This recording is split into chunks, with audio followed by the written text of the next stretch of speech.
विधायक के नेतृत्व में खोरीबाड़ी में भाजपा का विरोध रैली।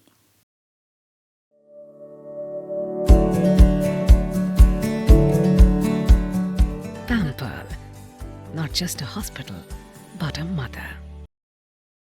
भाजपा ने एसएससी भर्ती मामले में भ्रष्टाचार और मुर्शिदाबाद में हिंदुओं पर हमले के विरोध में खोरीबाड़ी में एक रैली निकाली। खोरीबाड़ी बुरागंज मंडल कमेटी की ओर से बुधवार को विरोध रैली निकाली गई। इस दिन फांसीदेवा विधायक दुर्गा मुर्मू ने रैली का नेतृत्व किया। रैली खोरीबाड़ी स्थित भाजपा पार्टी कार्यालय से शुरू होकर विभिन्न क्षेत्रों का भ्रमण करते हुए बाजार पहुंचकर समाप्त हुआ। रैली के बाद विधायक दुर्गा मुर्मू ने मुख्यमंत्री से तत्काल इस्तीफे की मांग की। उन्होंने कश्मीर के पहलगाम में हुई घटना की भी कड़ी निंदा की।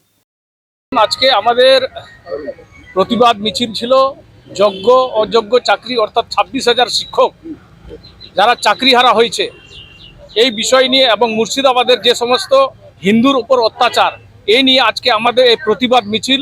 কারণ আপনারা জানেন অত্যন্ত দুঃখের বিষয়, প্রায় 26,000 শিক্ষক যারা নিজের ছোট থেকে পরিশ্রম করে তারা আজকে যেভাবে মমতা ব্যানার্জির সরকারে এই 26,000 চাকরিকে তারা দুর্নীতিভাবে তাদের চাকরি হারা হতে হয়েছে এবং তার চাকরি হারার জন্য সে বিভিন্ন পরিকল্পনা করছে।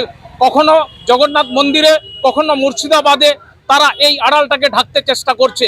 আজকে দেখেন এই ধরনের ওয়াকফ বোর্ড বিল নিয়ে সামনে রেখে তারা কিন্তু এখানে সাম্প্রদায়িক দাঙ্গা করার চেষ্টা করছে। আগামী দিনে যে ধরনের রাজনীতি করছে এই বাংলার মানুষ, সমস্ত রাজনীতিক উনি বুঝতে পারছেন যে বাংলার মানুষ তারা যোগ্য জবাব দিবেন।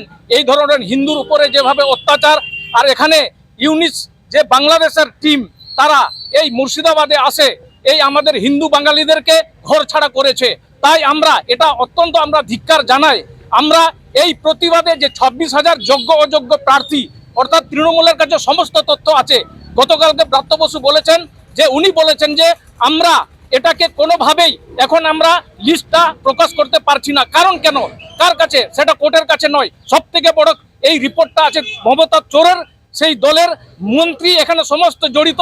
কারণ এরা এমন একটা জায়গায় আসছে আজকে সেই জলে কমির ডাঙায় বাদ এই ধরনের, অর্থাৎ তারা লিস্টটাকে প্রকাশ করলেও তারা ধরা পড়তেছে।